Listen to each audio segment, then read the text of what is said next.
Hello and welcome to Right Sports Talk. My name is Zach. We officially made it through week 8 of the UFL season. That has come and gone. We are now on our way to week 9. In week 8, I went 2-2 with my predictions. There was a couple of pretty big upsets that I'm going to talk about. Overall on the season, I am now 20-12. We have reached now week 9 from the home stretch. Only a couple weeks left. Now, week 9 kicks off this Friday, May 22nd, at 8 p.m. Eastern on Fox, as the DC Defenders, who are 5-3, take on the Orlando Storm, who are 6-2. DC is coming off of back-to-back losses to the Louisville Kings, played them back-to-back weeks.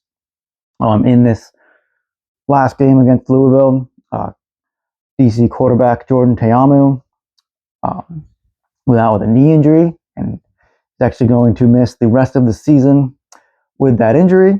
The Orlando Storm are coming off a victory over the Dallas Renegades, and actually with that win, Orlando became the first team to clinch a playoff spot.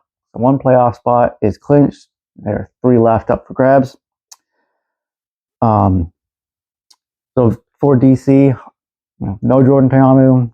Spencer Sanders actually went in and finished out the game for them at quarterback. He had some struggles, threw an interception. The team lost a couple of fumbles. It's kind of been the story for them, at least against Louisville, the past 2 weeks. Turnovers, had multiple fumbles and interceptions. They had a very good run game against Louisville, specifically Xavier Valladay. He had over 100 yards. He had a very good game against them. The defense didn't play great. They gave up, I believe, 33 points. It was a very high-scoring game, which DC ultimately fell to. For Orlando, their offense really went off against Dallas. It was a close game for most of it, and they started to pull away. Dallas tried to pull back, but was unsuccessful. Orlando was able to get the victory. Now, as for this game, I think if Jordan Teamu were healthy, I think it would be a different story. It would be a different outcome. But I am going to go with the Orlando Storm to get the victory here. I just really like what Orlando's offense has been doing. Jack Plummer has been playing great. They're slowly trying to get their run game going with Jayshon Corbin. Very talented and just hasn't quite been able to put it together yet. But their passing game with Elijah Bajent and Chris Rowland and KJ Hamler really clicking. Their defense has been playing pretty good. I think their defense should be able to play very well against this DC offense. Whoever they start at quarterback, whether it's going to be Spencer Sanders, they roll with him, or if they go with Jason Bean, who they traded for from the Louisville Kings earlier in the season. Whichever one of those quarterbacks it is, I don't think that they are going to be able to do quite enough to overcome this very high-powered, very prolific offense of Orlando.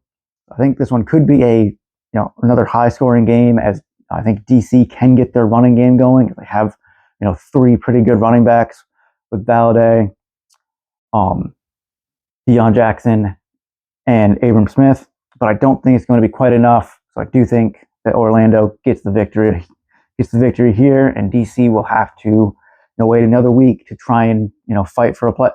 Have to wait another week to try and clinch a playoff spot and hopefully be able to get in as one of the 4 teams. And moving on to Saturday, May 23rd at 3 p.m. Eastern on ABC, you have the Birmingham Stallions, who are 4-4, taking on the Columbus Aviators, who are 2-6. These 2 teams are coming off of playing each other this past week in a game where Birmingham got the victory. It was a game where both offenses really struggled to get anything going. Really, the turning point for Birmingham, or the key player for them, was Steven Jackson. He had an interception, and he also had a blocked field goal that he returned for a touchdown that really swung it for them, as it was, I believe, a 14-3 ball game. So both offenses couldn't really get anything going in that game. And really for Columbus, again, turning the ball over, Jalen McClendon just making mistakes.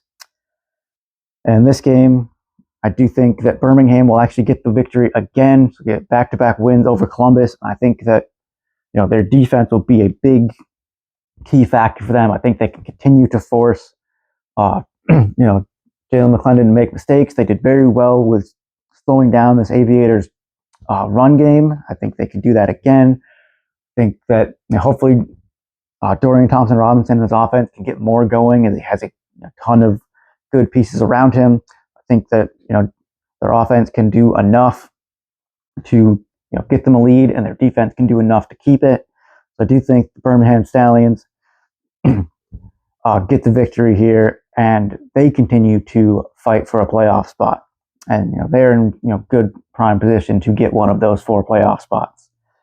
Now moving on to Sunday, May 24th, we have 2 games. First one is at 4 p.m. Eastern on Fox, as the Dallas Renegades, who are 3-5, take on the Louisville Kings, who are 4-4. Dallas coming off of their loss to Orlando. Louisville coming off of their back-to-back wins over DC. For Dallas, their offense continues to look good. Austin Reed continues to play pretty well. Unfortunately for them, Tyler Vaughn's teams have really figured out how to take him really out of the game. He has not been much of a factor for them recently. Actually, Merriweather, their running back, actually had I think their best rushing performance of the season against Orlando, but ultimately they fell short and couldn't keep up with Orlando's offense.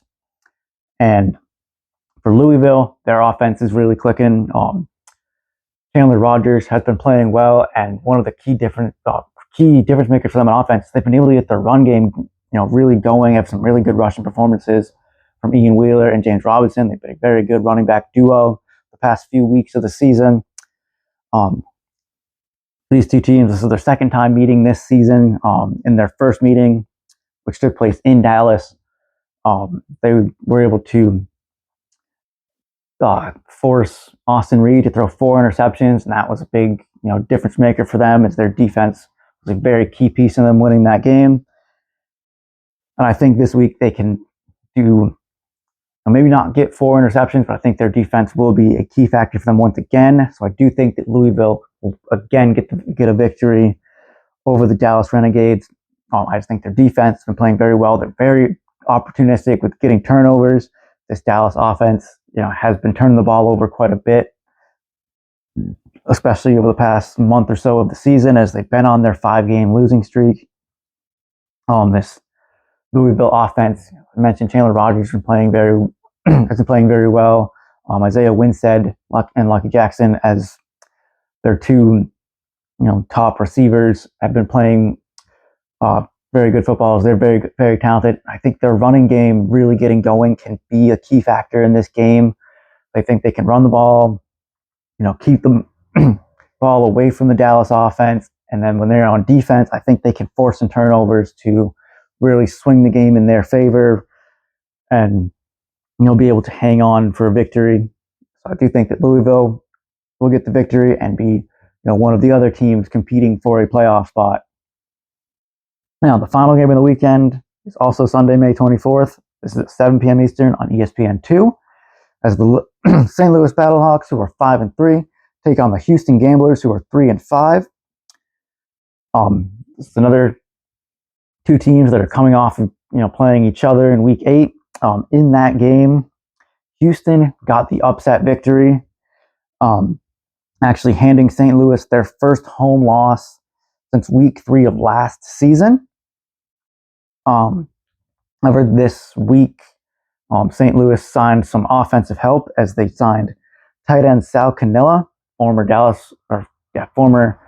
Renegades tight end Sal Cannella, reuniting him with quarterback Luis Perez. I think that should really help out their offense, kind of give Luis Perez a safety blanket option in addition to the very talented receiving duo they have with Akeem Butler and Ja'Cory Pearson, and to pair with their very good, another just offensive weapon that they have for them. For Houston, Houston against St. Louis, and something they've really done with Hunter Deckers at quarterbacks, they've started fast, but have fallen off in the second half.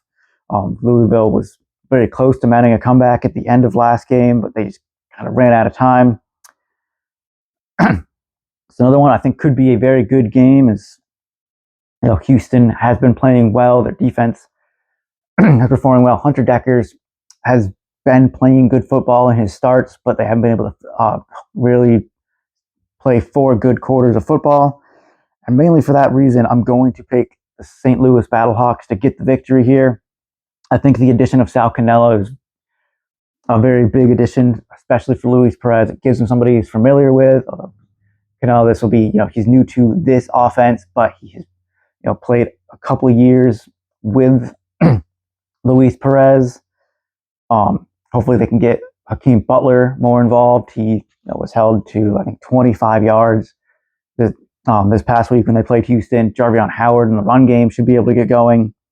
I think this Battlehawks defense should be able to contain Hunter Dekkers, especially playing in back-to-back weeks, to be able to make adjustments, to be able to contain him. And, I just trust St. Louis to play 4 good quarters of football. I don't know if I can trust Houston to do the same. So my pick for this game is the St. Louis Battlehawks, and based off of how I think this week is going to go, I think that St. Louis clinches a playoff spot. So I believe in order to clinch a playoff spot, they need to win. They need DC to lose. So I think DC loses. I think St. Louis wins. I think St. Louis will be the second team to clinch a playoff spot. And then going into week 10, there will be 3 teams competing for 2 slots. But those are my picks for the week. Let me know in the comments who you have winning, maybe who you think is going to be the 4 teams that make the playoffs, or the 3 others other than Orlando. So as always, thank you guys so much for watching. Don't forget to like, subscribe. Until next time.